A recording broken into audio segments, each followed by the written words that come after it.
प्रभु राम देव भगवान अल्लाह खुदा ईश आदि नाम एक ही शक्ति के हैं। वो कैसा है, कहां है, कैसे मिलता है, किसने देखा है?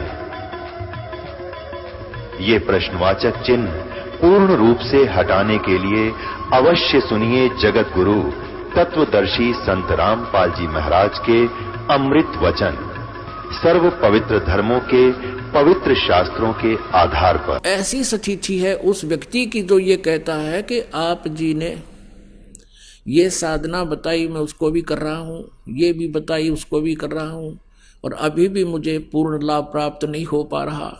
तो उसके लिए वो कहता है जी फिर मैं तो नाम छोड़ दूंगा, मेरी दिल करता है मैं साधना त्याग दूं। तो साधना त्याग देने से तो फिर क्या होगा? जैसे कोई कहे मैं तो जर्सी भी निकाल के फेंक दूंगा, कंबल भी फेंक दूंगा, मुझे कोई राहत नहीं मिल रही, तो नमूनिया होकर मरेगा। फिर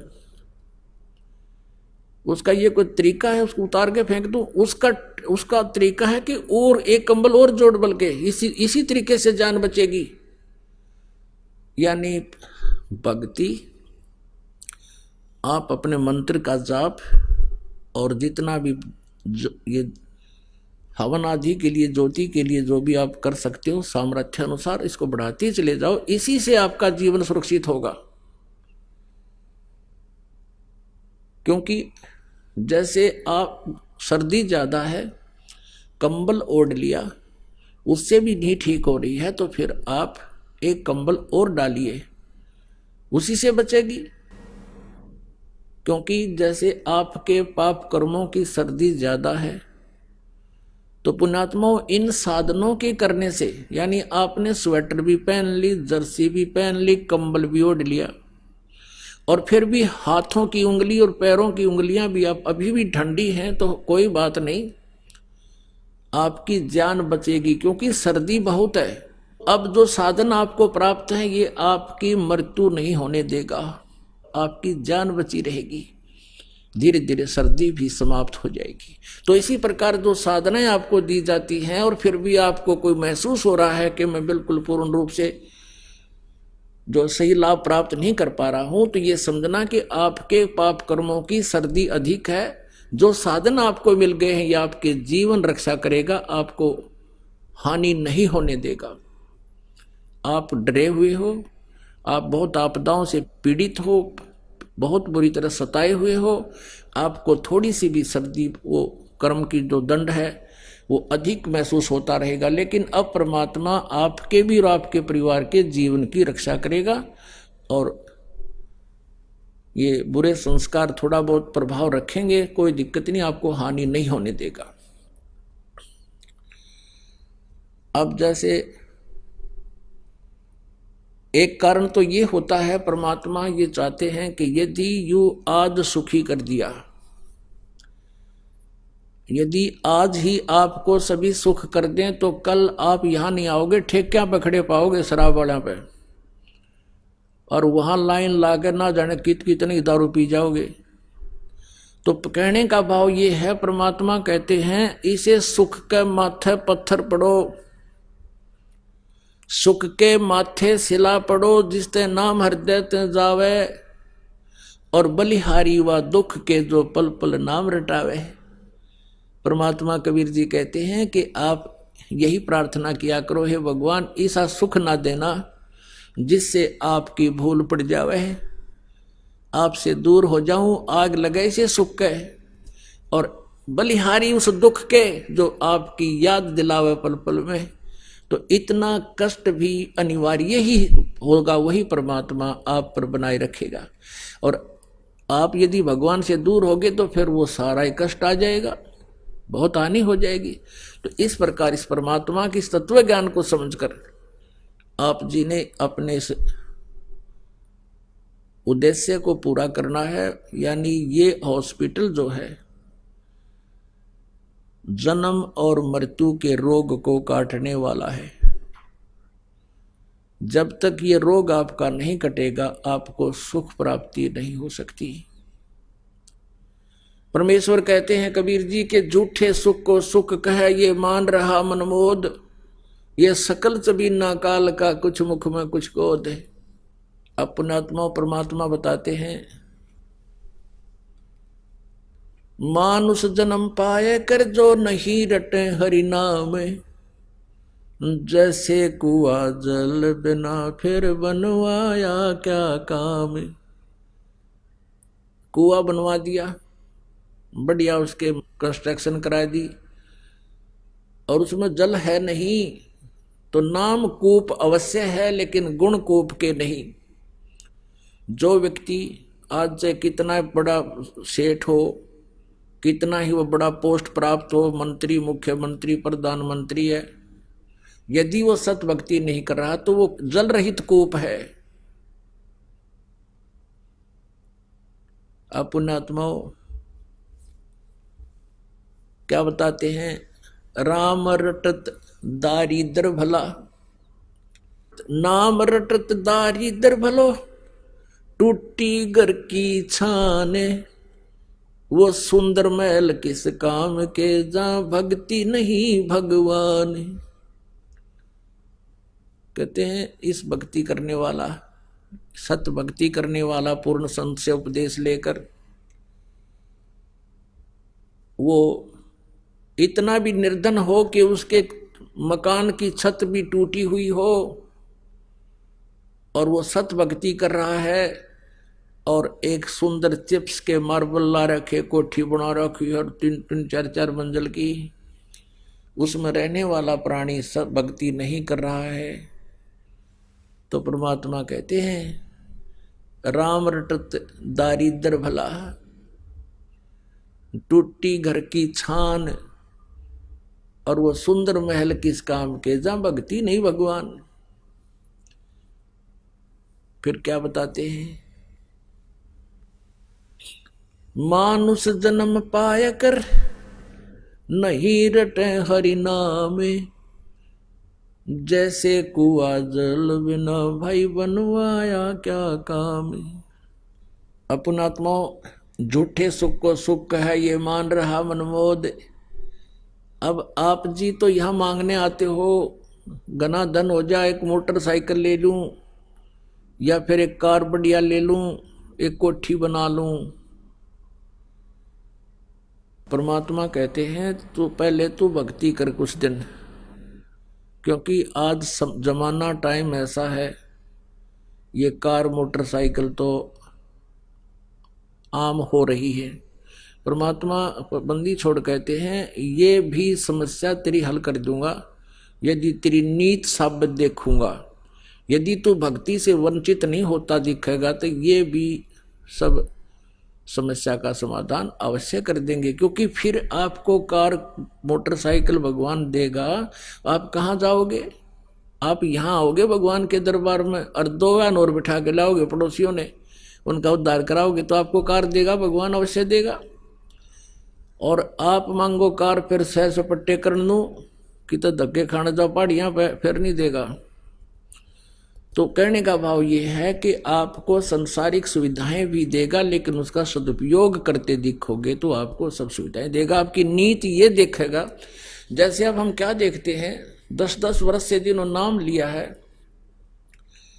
और परमात्मा ने आज उनकी वो मौज कर दी, पहले तो उनके संकट निवारण किए और अब उनकी नीत साबित देख कर परमात्मा ने कि अब ये मेरे से दूर नहीं जा सकते, आज उनकी ऐसी स्थिति कर दी, उन्होंने कार ली। और कार लेने से पहले उन सब के एक रस पूरे परिवार के मन में ये आया कि भगवान ने कार दी है तो हम अपने सत्संग में जाया करेंगे, और भी कोई मिल गया उसको भी फ्री ले जाया करेंगे, उसका भी कल्याण होगा। तो ऐसे आपको वो सुविधा भी देगा जो इस काल के सुख को तुम अपने संस्कार से प्राप्त नहीं कर सकते, परमात्मा अपने कोटे से देगा।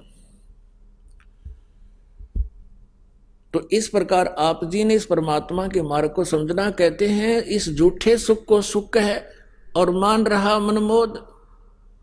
बिना भक्ति करने वाले प्राणी चाहे यहाँ पर प्रधानमंत्री बन जाए और चाहे कोई मुख्यमंत्री बन जाए, उसका जीवन सुरक्षित नहीं है और आगे क्या दुर्गति होगी उसकी, कलेजा हिल जाएगा। जरा सा भी ध्यान से कोई सुन लेगा उस कहानी को, परमात्मा के विधान को। लेकिन हमें परमात्मा का विधान पता नहीं, जिस कारण से हम ये डले ढोण पर ही लगे रहते हैं। बहुत से प्रमाण है हमारे पास। जैसे एक बार पोलैंड देश का पूरा मंत्रिमंडल, जिसमें 95 के करीब सदस्य थे, और किसी का शोक व्यक्त करने जा थे किसी दूसरे शहर में हवाई जहाज के द्वारा, सारे के सारे एक्सीडेंट में मारे गए। अब परमात्मा कहते हैं ये झूठे सुख को सुख है, ये मान रहा मनमोद, ये सकल जबीना काल का, कुछ मुख में कुछ कोत। आप यहां भी देखा, जैसे एक बहुत से प्रमाण हैं। हरियाणा के एक बार 2 मंत्री हेलीकॉप्टर में मारे गए, जिसमें एक तो बहुत बड़ा सेठ था, पैसे वाला, फैक्ट्रियां थी जिसकी।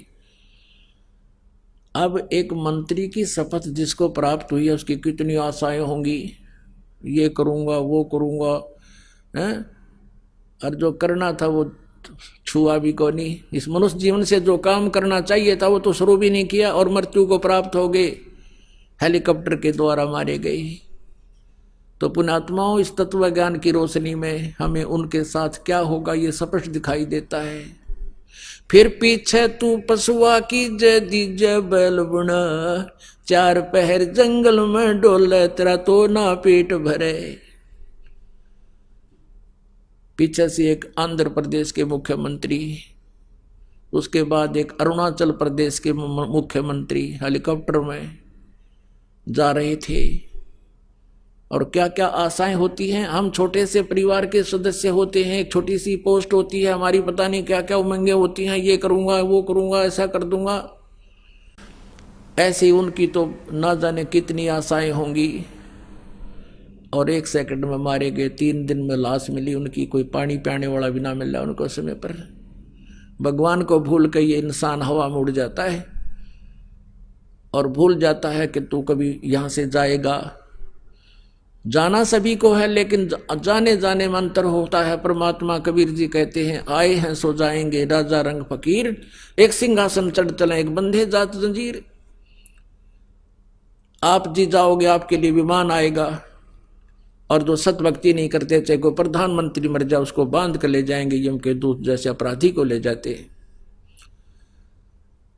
क्योंकि जिन हर की चोरी करी और गए राम गुण भूल, ते बिदना बागुल किए रहे उर्दमुख झूल। जो परमात्मा की भक्ति नहीं करते वो परमात्मा के चोर हैं, अपराधी हैं वो लोग। उनको फिर यम के दूत, काल के दूत पकड़ कर ले जाएंगे, और आप जी को आदर के साथ सिंहासन पर बैठाकर, विमान में बैठाकर परमात्मा की प्यारी आत्माएं आपको साथ लेकर जाएंगे। और भगवान आएगा इस दास के रूप में। तो आए हैं सो जाएंगे राजा रंग फकीर, एक तो सिंहासन चढ़ कर जा, एक बंधे जात जंजीर। जाने में कितना अंतर हो जाता है। अब परमात्मा की महिमा आपको सुनाते हैं। जब हम परमात्मा कबीर जी की शरण में आ जाते हैं,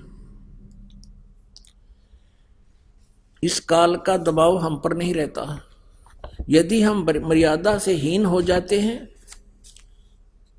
तो फिर हमारे ऊपर परमात्मा का प्रोटेक्शन हट जाता है हमारे ऊपर से, फिर काल का प्रभाव फिर आ जाता है। इसलिए हमने परमात्मा कबीर जी की मर्यादा में रहना चाहिए। और ये नियम आपको बताए जाते हैं, ये आपने बहुत दृढ़ता से पालन करना चाहिए इनका। कबीर साहब कहते हैं, 100 वर्ष सतगुरु पूजा, एक दिन आन उपासी, वो अपराधी आत्मा फिर पड़े काल की फांसी। आप क्या कहने का भाव यह है कि 100 वर्ष तो आप ये साधना करते रहिए जो दास ने बता रखी है, और एक दिन भी आपने अन्य उपासना कर ली किसी देव देवता की या और किसी प्रकार की भी क्रिया, कहते हैं वो अपराधी आत्मा फिर पड़े काल की फांसी। फिर परमात्मा का हाथ हट जाएगा, आपका नाम टूट जाएगा। आपके साथ कहां तक भी छल हो सकता है। जैसे किसी भक्त ने 2 वर्ष 3 वर्ष 4 वर्ष 10 वर्ष ये नाम रखा, सब सुख हो गए। अब सुख में ये परमात्मा को भूलकर लोक लाज को ज्यादा मानता है। लोक लाज में आके उसने कोई गलती मर्यादा कर भंग कर दी तो फिर क्या होगा, भगवान का कनेक्शन कट गया। और उसके बाद जो भी साधना आप कर रहे हो वो नहीं आपको मिल रही। और उसके से पहले आप जी ने जो भी भक्ति साधना धर्म पुण्य आपने कर लिया वो आपके गुड अकाउंट में डिपॉजिट हो गया। आपके पुण्यों में आपकी भक्ति में वो जमा हो गया। और फिर क्या होता है, उसने एक मर्यादा भंग करी, कोई हानि नहीं हुई, फिर उसने हिम्मत बढ़ की दूसरी भी कर दी, फिर उसने तीसरी भी कर दी। अब ये सोच बैठेगा वो कि मैं सब कुछ कोई मर्यादा भी नहीं रख रहा हूं, मैं फिर भी सुख है मुझे। अब वो क्या है कि उसने जितनी बैटरी चार्ज कर ली वह बैटरी चार्ज है उसकी, और आगे चार्जर खत्म हो गया। वो पिछले पुण्य जब तक चलेंगे उसको कोई आपत्ति नहीं आओगी, और फिर एक कदम आवेगी वह बैटरी एकदम काम छोड़ देगी इन्वर्टर की, फिर ना ट्यूब जले ना पंखा, फिर भागेगा इधर उधर धक्के खान। तो इसलिए आप जी परमात्मा कहते हैं 100 वर्ष सतगुरु की पूजा, एक दिन आन उपासी, वो अपराधी आत्मा फिर पड़े काल की फांसी। अब परमात्मा कबीर जी के शरण में आने के बाद आप इन भूत प्रेतों को तो छोड़ो, आपको काल का भी डर नहीं रहेगा। सतगुरु शरणा आय कर धर्मराज डर कैसा, जो यहाँ का न्यायाधीश है ना, जो यहाँ सभी ब्रह्मा विष्णु महेश तक के भी अकाउंट लेता है, वो अच्छे और बुरे कर्मों का, और उनको दंड देता है। जैसे श्री विष्णु जी ने श्री राम रूप में बाली मारा था सुग्रीव का भाई, उसका भी दंड उनको भोगना पड़ा। श्री कृष्ण रूप में वही बाली वाली आत्मा एक शिकारी बना, और श्री राम वाली आत्मा श्री कृष्ण बनी, उनके भी पैर में तीर मारकर उनका टिट फॉर टैट बराबर किया। लेकिन परमात्मा कबीर जी की शरण में आने के बाद फिर धर्मराज आपका अकाउंट नहीं लेगा,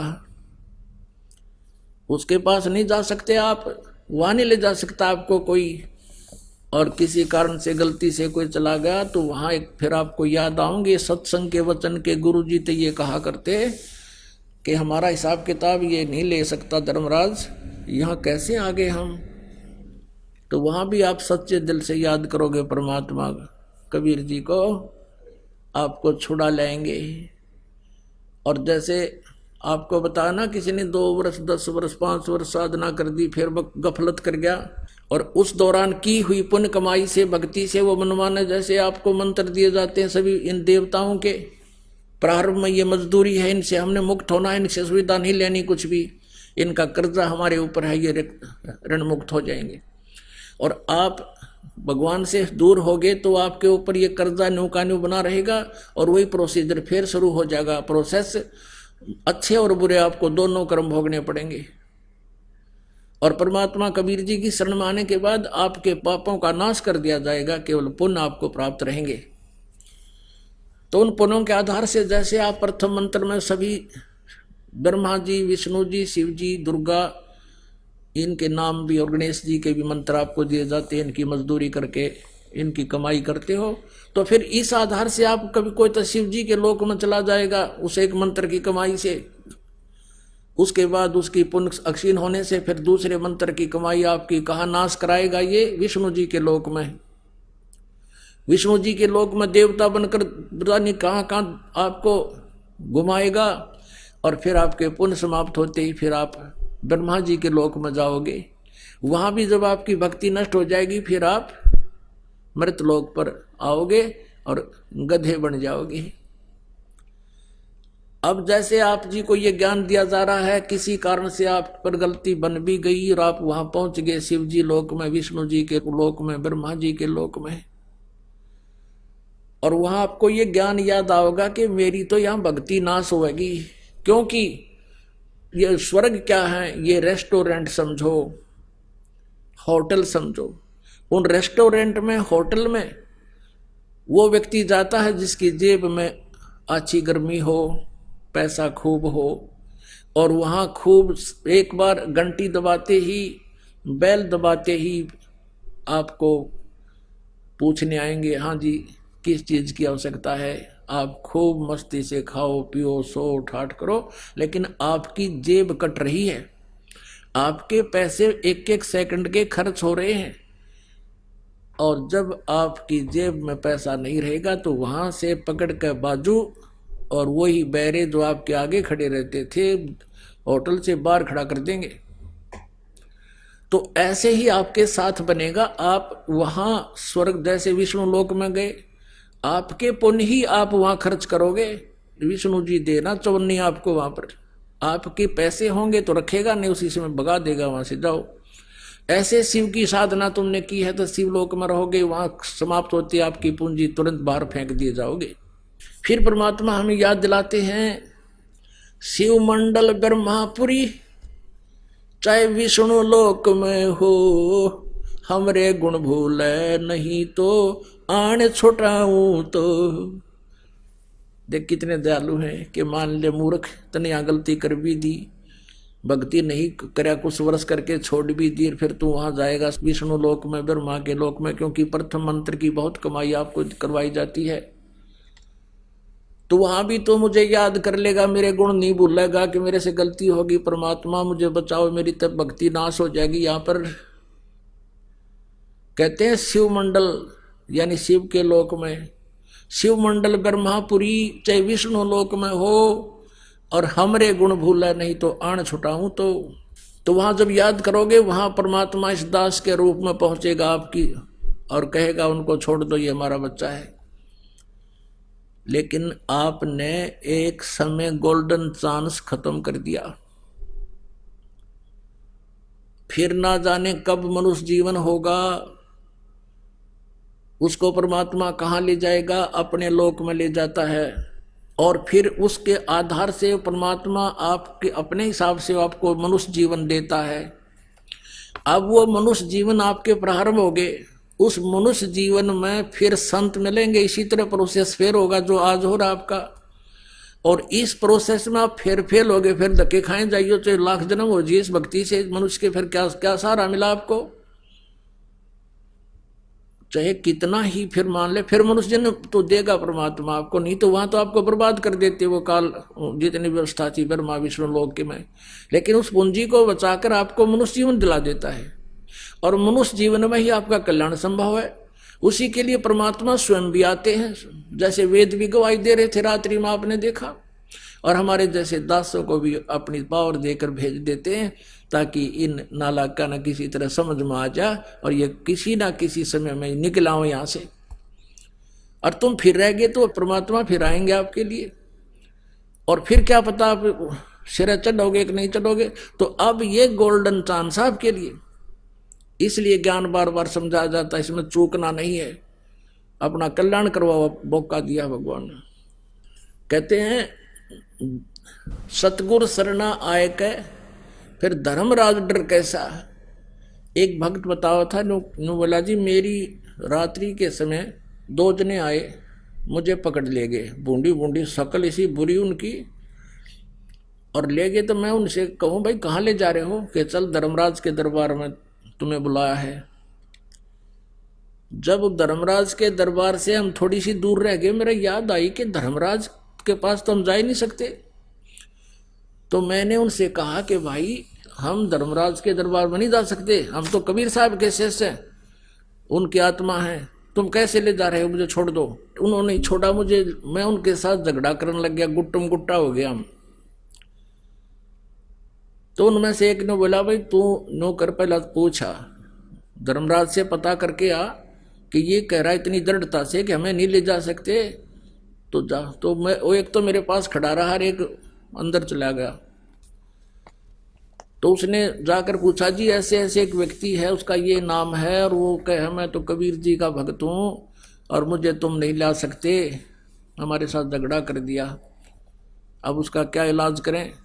धर्मराज बोला भाई, उसने देखा उसका अकाउंट, ने बोला रहा मरवाओगे मेरे को भी, छोड़ दो इसको तुरंत। तो वो भाग्य आया दौड़ा दौड़ा, आते ने बोला रहा छोड़ दे इसको। धर्मराज ने ऐसे ऐसे कहा कि मुझे मरवाओगे क्या, ये तो भाई परम शक्ति का हंस है, तुम कैसे ले आए मूर्खो इसको। अजी आपका ही आदेश था। बोला भाई जल्दी छोड़ के आओ। तो कहते मैं वापस आया तो मेरी जब आंखें खुली, मेरा शरीर काम नहीं करे, जैसे पैरालिसिस हो जाता है, अधरंग, और पसीना आ रहा पूरे शरीर में। और फिर मैं धीरे धीरे नॉर्मल सा हुआ यार, फिर वह बात याद आई, रतरा गजब हो या तो मैं मर गया था।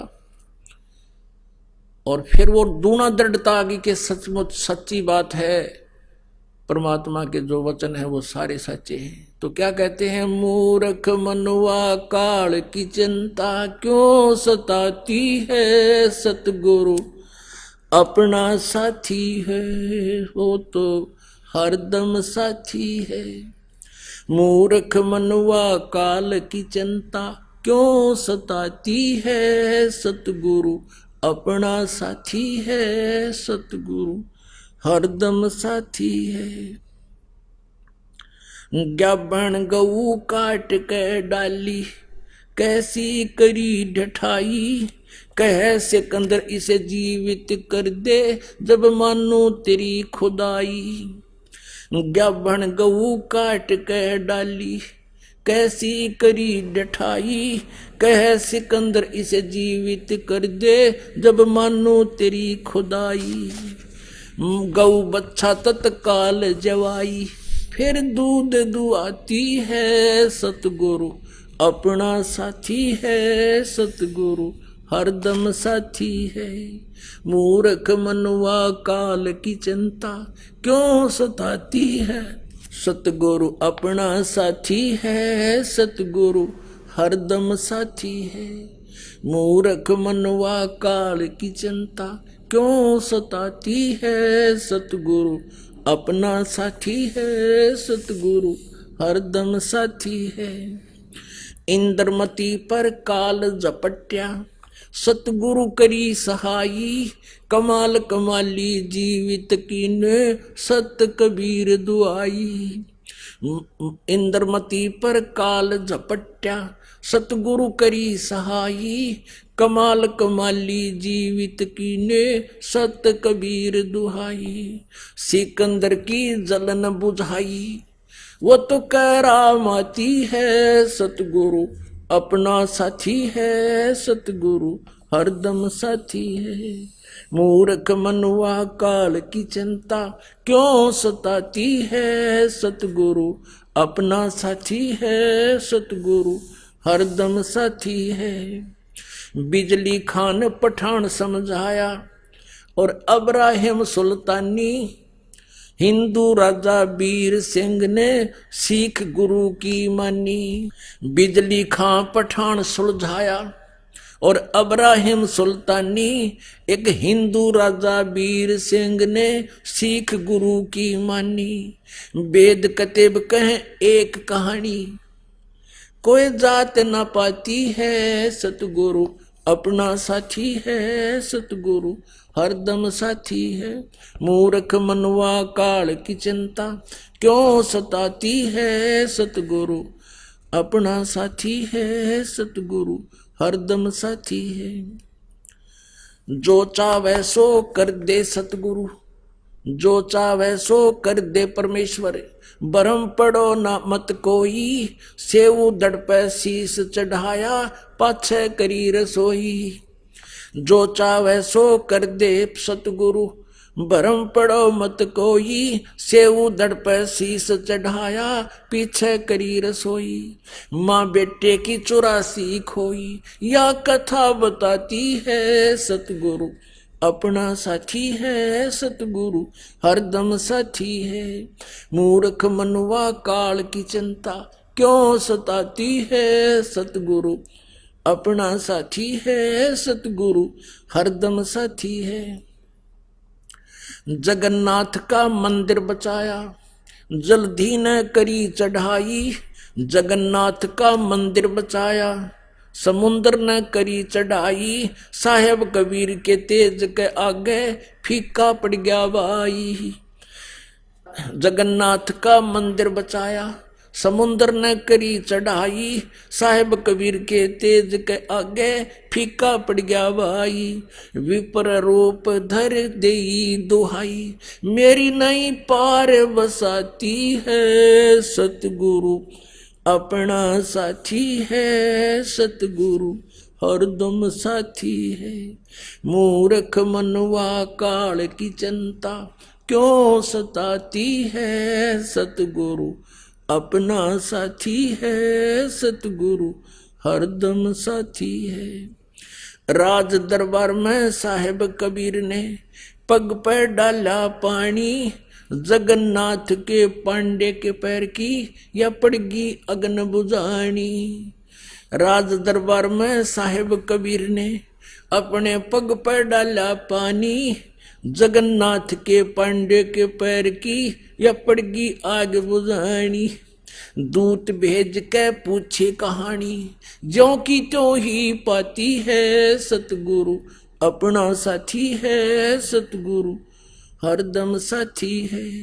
मूर्ख मनवा काल की चिंता क्यों सताती है सतगुरु अपना साथी है सतगुरु हरदम साथी है।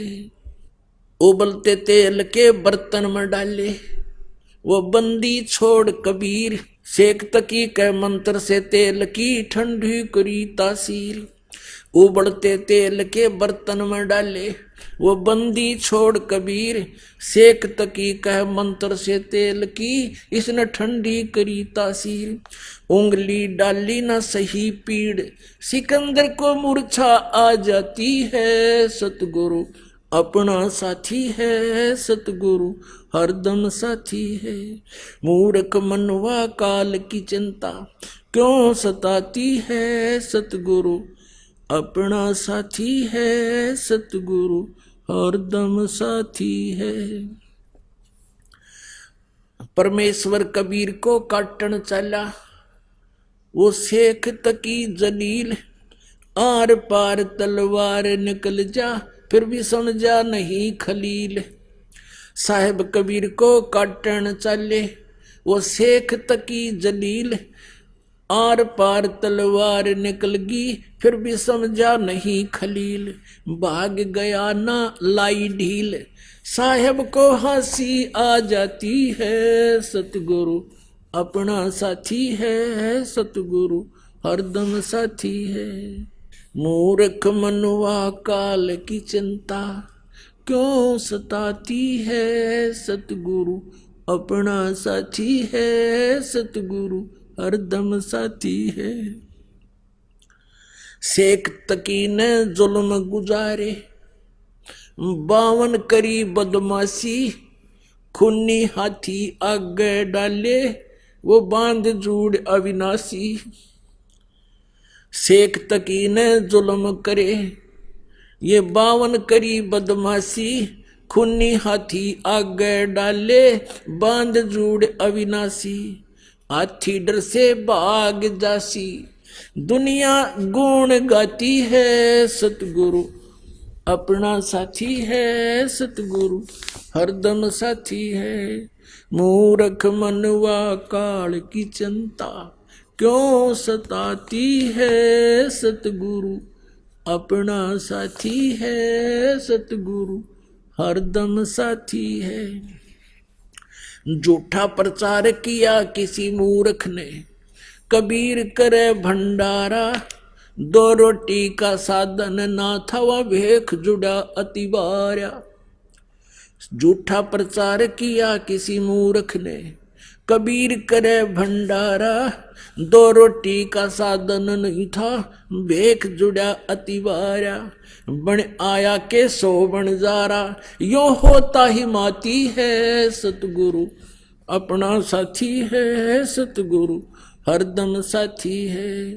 मूर्ख मनवा काल की चिंता क्यों सताती है सतगुरु अपना साथी है सतगुरु हरदम साथी है। जीवा दत्ता ने सुख के खूंट पर ले परीक्षा वारी, परमेश्वर कबीर के चरणा अमृत से हरी होगी वह सुखी डारी। जीवा दत्ता ने सुख के खूंट पे ले परीक्षा बारी, परमेश्वर कबीर के चरणामृत से हरी हुई वह डारी। कबीर बट से वो जाता पुकारी, दुनिया देखण जाती है सतगुरु अपना साथी है सतगुरु हरदम साथी है। मूर्ख मनवा काल की चिंता क्यों सताती है सतगुरु अपना साथी है सतगुरु हरदम साथी है। रविदास कबीर जी हाथी चढ़ चाले, संग ले ली गण का माई। रविदास कबीर जी हाथी चढ़ चाले, संग ले ली गण का माई।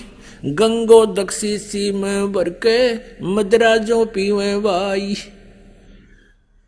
रविदास कबीर जी हाथी चढ़ चाले, संग ले ली गण का माई। गंगो दक्षी सी में भर के मदरा जो पीवे भाई।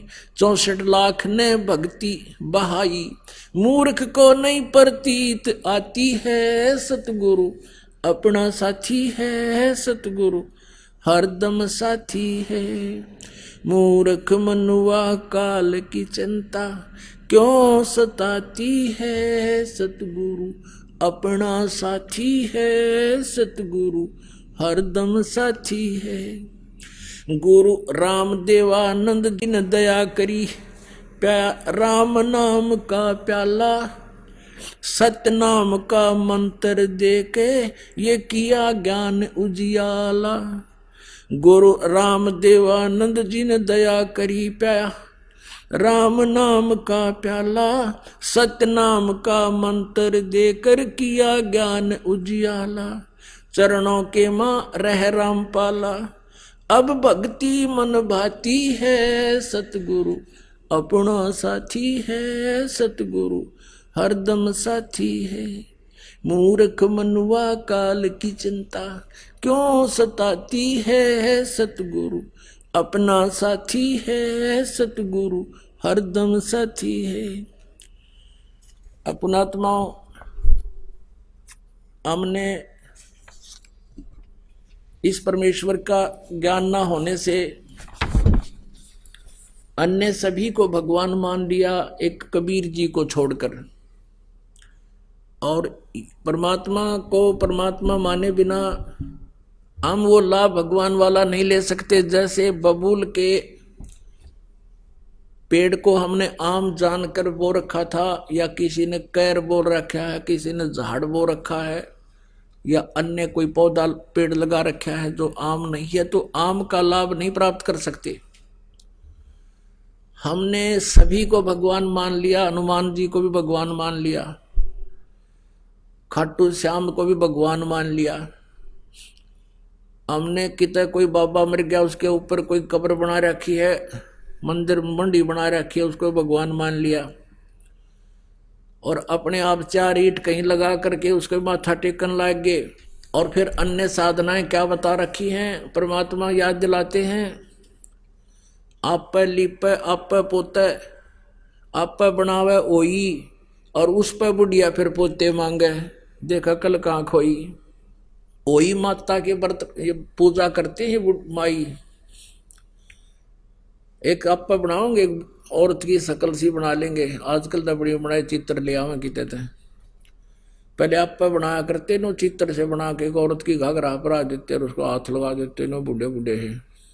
और उसके सामने फिर बुढ़िया हाथ जोड़ कर नो कहे, ए हुई माता मैंने पोता जी ये मेरे घर में सुख रही है।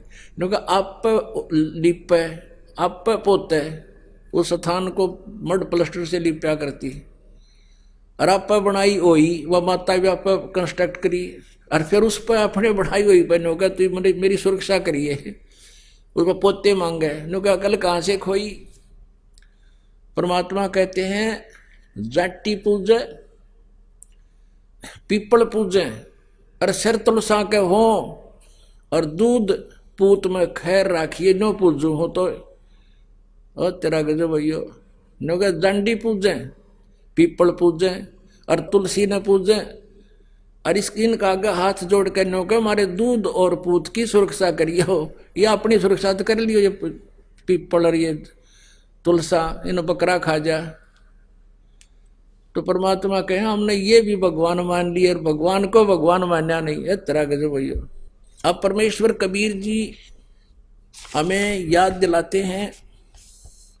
अब जैसे कि आपको रात्रि के समय सत्संग सुनाया था, उसमें बताया था कि वो परमात्मा सतलोक से चलकर आता है, गति कर आता है, वो तीसरे लोक में रहता है, ऊपर मुक्ति धाम में, सतलोक में।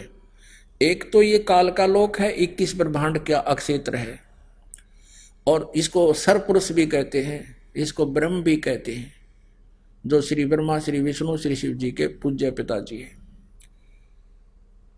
और दूसरा लोक कहा जाता है सात संग ब्रह्मांड का क्षेत्र है, जो अक्षर पुरुष का है, परब्रह्म का है, जो गीता जी अध्याय नंबर 15 के श्लोक नंबर 16 में दो सरपुरुष और अक्षर पुरुष, दो प्रभु बताए हैं।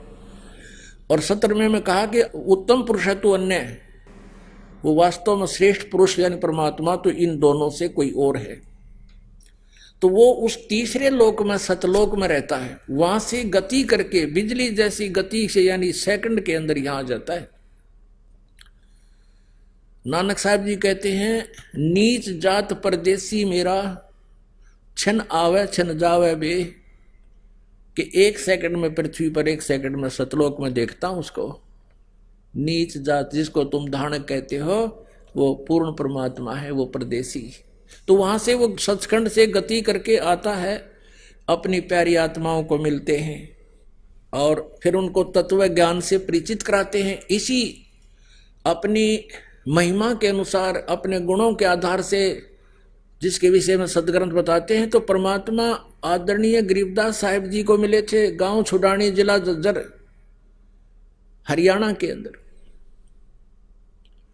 और उस अच्छी आत्मा को, उस नेक आत्मा को, जिन जैसी अच्छी आत्माओं को वो मिलते हैं, वेद में ये भी प्रमाण दिया है कि जैसे आकाशीय बिजली किसी विशेष धातु पर ही गिरती है, अन्य स्थानों पर नहीं, तो ऐसे ही वो परमात्मा उन अच्छी आत्माओं पर ही अट्रैक्ट होते हैं। हमारे जैसे अड़ंगा वो क्या करेंगे, वो आकर के जो सुन भी ले और मानना नहीं, जैसे 64 लाख शेष हो गए थे परमेश्वर कबीर जी के, जब वो परमात्मा बनारस में रहते थे एक दानक रूप में। 64 लाख शेष जिनको इतने सुख दे दिए थे वो सोच भी नहीं सकते थे।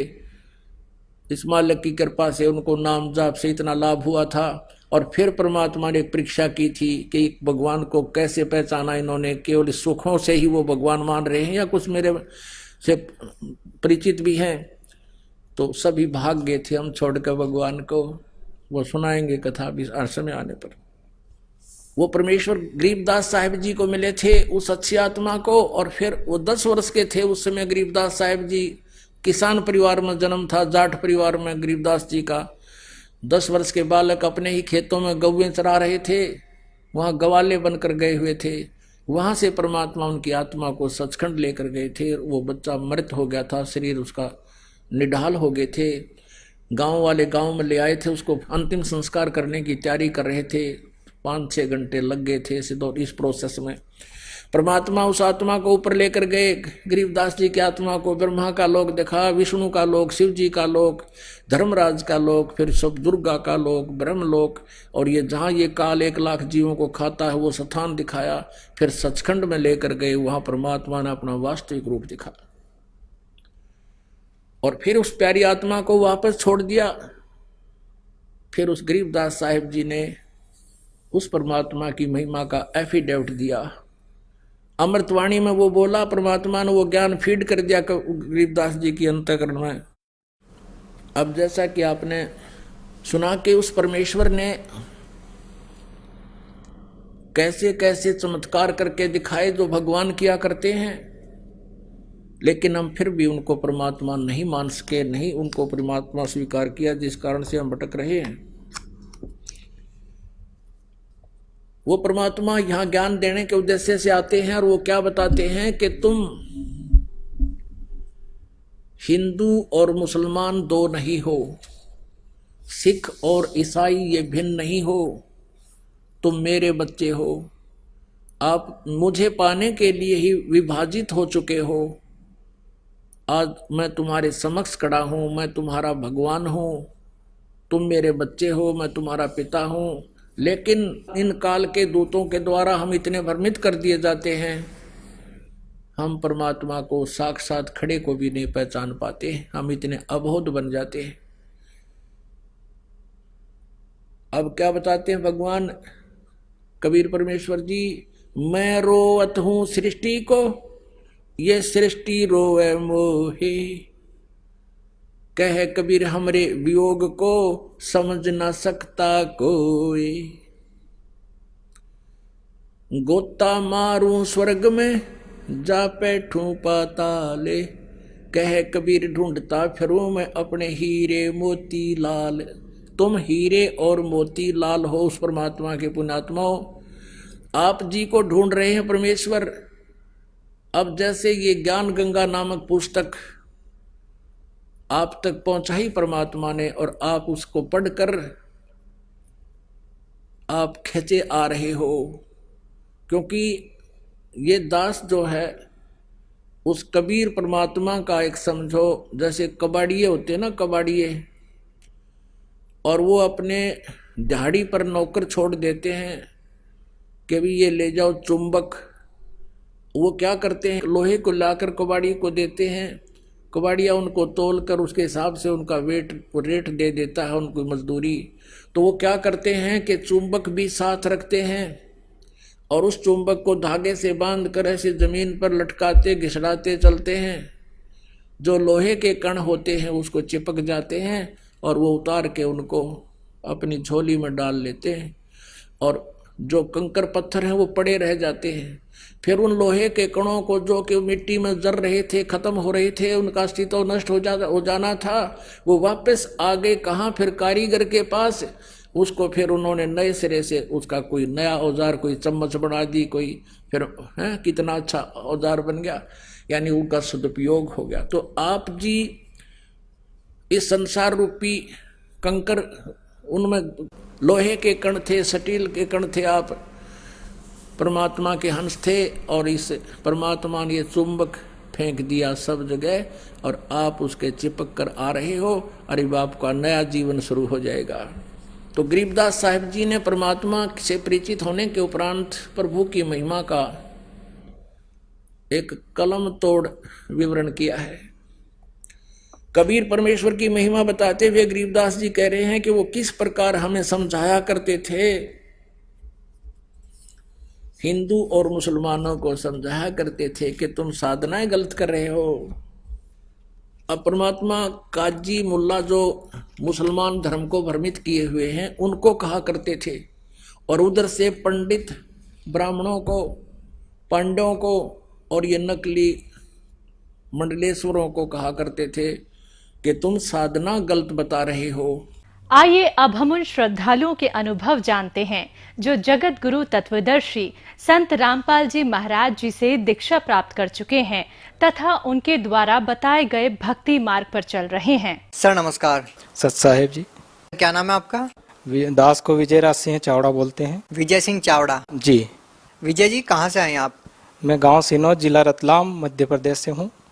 सर संत रामपाल जी महाराज से कब जुड़े आप? जी मैं संत रामपाल जी महाराज से सन 2013 में जुड़ा हूँ। अच्छा, उनसे नाम दीक्षा लेने से पहले आप कोई भक्ति साधना करते थे? उससे पहले किसी संत से, या क्या क्या साधनाएं आपने पहले की? जी उससे पहले मैंने मंदिर पे जाते थे। हमारे गांव में प्राचीन मंदिर बना हुआ है षण्णेश्वर महादेव और वीर हनुमान जी का। वहाँ पर सुंदरकांड करना, भजन कीर्तन करना, बस यही हमारा दिनचर्या थी। उससे ज़्यादा कुछ जानते भी नहीं थे और कुछ किया भी नहीं। आप मध्य प्रदेश के रतलाम शहर में रहते हैं, आप हरियाणा के संत रामपाल जी महाराज से कैसे जुड़े? जी भगत जी, मेरे पापा जी जुड़े हुए थे पहले। उन्होंने नाम दीक्षा ले रखी थी। साधना टीवी के माध्यम से उनका प्रोग्राम रोज देखते थे। मेरे पिताजी ने पहले मधु परमहंस जी से दीक्षा प्राप्त की थी, रांझड़ी वाले। तो वहाँ से भी भोपाल वगैरह से दीक्षा वगैरह ले रखी थी पापा जी ने। उसके बाद प्रवचन से जुड़े किसी भगत ने बताया कि एक ऐसे गुरु आते हैं इस पे टीवी पे जो शास्त्रों को खोल खोल कर ज्ञान बताते हैं। तो पापा जी ने वो चैनल ऑन किया, उसको देखना चालू किया। उसको करीबन एक साल भर, एक वर्ष भर देखा, समझ में आया। फिर पापा जी और भी गांव के भगत लोग वहाँ पे गए। हरियाणा सतलोक आश्रम सतगुरु रामपाल जी महाराज जी के चरणों में, वहाँ उन्होंने दीक्षा ली और घर आए। उसके बाद मुझे बोला कि तेरे को भी दीक्षा लेनी चाहिए, तू भी इसी में भक्ति में है, तू भी भजन कीर्तन करता है, ये ऐसा करता है, तो तू भी दीक्षा ले। तो अगले चक्कर जब अगला राउंड हुआ तो गांव वाले भगत जी के साथ में मुझे भी वहाँ सतलोक बरवाला आश्रम भेजा गया और मैं वहाँ गया सदगुरु रामपाल जी महाराज के चरणों में, वहाँ मैंने दीक्षा ली। सर, संत रामपाल जी महाराज से जो भी नाम दीक्षा लेता है, हमने बहुत सारे श्रद्धालुओं से बात की है, सभी का कहना है कि संत रामपाल जी महाराज से नाम दीक्षा लेने के बाद हर किसी को शारीरिक, आध्यात्मिक, मानसिक लाभ मिले हैं। सर, आपको क्या लाभ हुए हैं संत रामपाल जी महाराज से नाम दीक्षा लेने के बाद? भगत जी, मेरा बचपन से मेरे को चर्म रोग था करीबन 2-3 साल से, और उसका इलाज शुरू से ही बचपन से ही चल रहा था। पहले इंदौर चल रहा था, रेगुलर डॉक्टर था मेरा सुभाष जैन करके, उसके साथ मेरा ट्रीटमेंट चल रहा था। उसके बाद वो एक्सपायर हो गए। उसके बाद मैंने अहमदाबाद, बड़ौदा भी दिखाया, वहाँ से भी मेरा इलाज चल रहा था। मतलब मैं बिना दवाई गोली के रह नहीं सकता था, तो वो इलाज चल रहा था। जब गुरुजी के शरण में सतलोक आश्रम गए, संत रामपाल जी महाराज के चरणों में, वहाँ से जब दीक्षा प्राप्त की, उसके बाद मुझे ऐसा लगा हफ्ता 8 दिन 10 दिन में कि मतलब मेरे जितने भी फोड़े फुंसी शरीर पे थे अपने आप बिना दवाई गोली से ठीक हो गए। उसके बाद आज दिन तक मैंने कभी, आज मेरे को 4-5 साल हो गए, सन 2013 से जुड़ा हुआ हूँ, मुझे अभी तक कभी मैंने गोली नहीं खाई चर्म रोग के बारे में। सर, और क्या लाभ मिले? जी, मेरा दास का एक बेटा है, 2 साल का जब था ये बेटा है, तो उसको एक GBS करके बीमारी हुई, जिसके बारे में हमें कुछ भी पता नहीं था। तो उसको पहले वो सुबह जब उठा तो उसको ये लेटरिन बाथरूम करने गया, तो वहाँ से चल के आया तो खड़ा नहीं हो पाया, गिर गया तो उसको फिर उठाया, फिर गिर गया। ऐसे ही आसपास के डॉक्टरों को दिखाया तो उन्होंने कहा कुछ नहीं है, हो जाता है, कभी कभी हो जाएगा ठीक। जब दिन भर हो गया, जब रात हुई तो उसको कमर तक का अंग जो है वो काम करना बंद हो गया। पूरी रात को 5 बजे सुबह इसका शरीर, मतलब हाथ और पैर सब काम करना बंद हो गया, जैसे कोमा में चला जाता है ऐसे हो गया। बस सिर्फ इसकी गर्दन हिलती थी। इसको भागते भागते हम इंदौर लेके गए बड़े डॉक्टरों के पास। ये मेरे पास एड्रेस है, नोबेल हॉस्पिटल, और ये इसके सब एक्सरे वगैरह हैं। इसको वहाँ डॉक्टर शरद थोरा को दिखाया तो उन्होंने बोला कि इसको GBS हुआ है। अब ये GBS क्या है हमको मालूम नहीं था, तो उन्होंने समझाई इस दी कि बेटा GBS एक 30,000 पॉपुलेशन में किसी एक को होता है, उसमें उम्र का कोई नहीं, किसी को भी हो सकता है। इसको जिसको कमजोरी देखता है उसको GBS ज्यादा एकदम से लगता है, तो इसको GBS हुआ। अब तुम ये दुआ करो, ये प्रार्थना करो मालिक से, तुम्हारे भगवान से, कि इसको हार्ट में ना घुसे। अगर इसका हार्ट अगर इसमें आ गया बीमारी में तो इसको बचाना मुश्किल है। मैं अपने बेटे के पास ही बैठा था ICU में, तो इसकी हालत मैंने देखी 3:45 बजे कि इसकी आंखें लाल हो रही है और ये रोने की कोशिश कर रहा जोर जोर से, वो ये हिल नहीं पाता है। तो मैंने डॉक्टर को बुलाया, डॉक्टर ने देखा आके, तो उसने सब नली वगैरह निकाल के इसको ऊंधा उल्टा करके इसको खूब पीटा, और वो जो वेंटिलेटर मशीन होती है उसमें वो पंप वगैरह होते हैं, उससे उसको हवा दी हार्ट में, सब किया, पर इसको कुछ भी नहीं हुआ। ये मतलब ऐसी आंखें फटी की फटी रह गई और ऐसा ही रह गया। तो डॉक्टर ने वापस इसको सुला दिया, उसके जो नली वगैरह डाल रखी थी अंदर वो निकाल के नई डाल के इसको वापस सुला दिया। तो जो उसकी मशीनें चल रही थी उसमें कुछ भी नहीं आ रहा था। तो डॉक्टर आपस में बात करने लगे, 2 डॉक्टर, एक सिस्टर और एक मैं ही था। तो मैं समझ गया कि बालक नहीं बचा।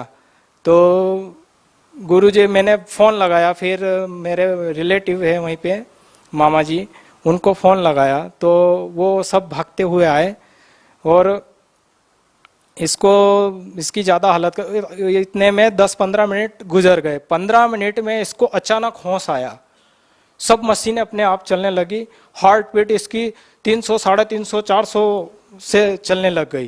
तो डॉक्टर अचानक सब चौंक गए कि ये क्या हुआ, ऐसा हो नहीं सकता है, इसको कैसे होश आ गया। तो सब भागे, देखा इसको, कि फिर बड़े डॉक्टर तो सुबह आए थे 10 बजे करीब, वो आए, उन्होंने देखा इसको। तो उन्होंने, रात वाले डॉक्टरों ने पूरी सारी कहानी उनको बताई, डॉक्टर शरद थोरा को। तो उन्होंने देखा कि यार ये तो कोई चमत्कार है, ऐसा हो ही नहीं सकता, असंभव। वो बता रहे थे मेरे को कि बेटा 1 मिनट अगर किसी के अगर हार्ट बीट बंद हो जाए 1 मिनट, तो उसको लाना बहुत असंभव है, ऐसा हो नहीं सकता है। पर क्या मालूम क्या है, कौन सा चमत्कार है। तो ये चमत्कार मेरे सदगुरु रामपाल जी महाराज जी का है, और उन्हीं के द्वारा ये बालक आज यहाँ तक है और स्वस्थ है, बिल्कुल कोई प्रॉब्लम नहीं है इसको। बेटा क्या नाम है आपका? उत्तम दास। आपके गुरुजी का क्या नाम है? सतरामपाल जी। आपका जो नाम है उत्तम दास, किसने रखा ये? गुरु जी ने। कौन से गुरुजी ने? सतरामपाल जी। आप बीमार हो गए थे, किसने बचाया आपको? गुरु जी ने। सर आप कुछ रिपोर्ट्स लेके आए हैं, इन रिपोर्ट्स के बारे में आप क्या कहना चाहेंगे? यदि कोई रिपोर्ट देखना चाहे तो कौन से डॉक्टर को आपने दिखाया, कौन से हॉस्पिटल में आपने दिखाया? लोग कैसे विश्वास करें जो बातें आप बता रहे हैं वो बिल्कुल सच है?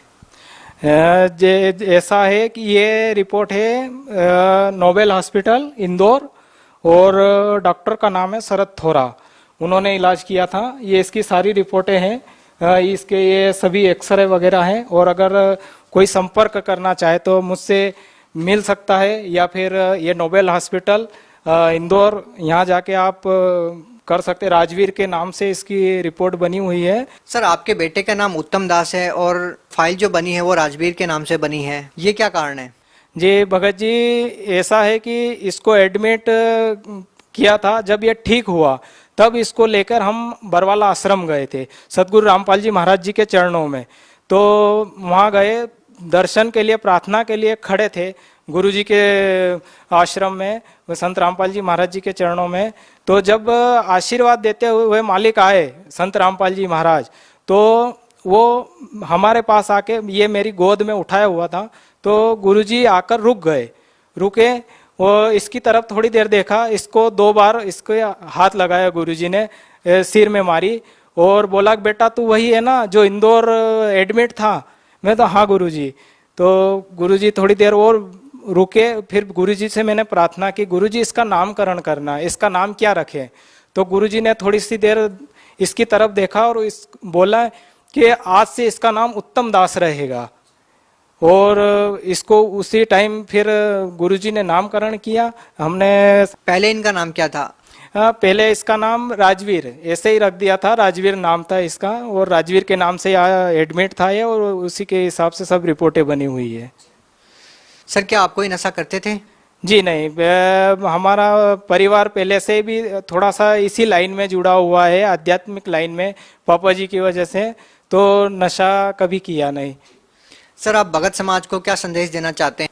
दास का सब भगत समाज से करबद्ध हाथ जोड़कर निवेदन है कि अपने कुछ बिजी जिंदगी में, फास्ट लाइफ में थोड़ा सा समय निकालें। गुरु रामपाल जी महाराज का जो सत्संग आता है उसको देखें, उसमें जो भगत लोगों के इंटरव्यू होते हैं उनको देखें। बहुत से लोग बोलते हैं कि ये पैसे देकर इंटरव्यू होता है, या इनके चेले चपाटे हैं वो इंटरव्यू देते हैं, ऐसा कुछ नहीं है। दास का एक आत्म अनुभव है जो उसके साथ गुजरा हुआ है, इसलिए दास सबसे हाथ जोड़कर निवेदन करता है कि आप इस चीज को समझे। पूर्ण परमात्मा और इस धरती पर आए हुए हैं, तो उनको ज्ञान को आप समझे। शास्त्र वेद एक एक प्रमाण देकर, हजारों प्रमाण गुरुजी संत रामपाल जी महाराज ने दिए हैं। बहुत बहुत धन्यवाद। सत्सा है।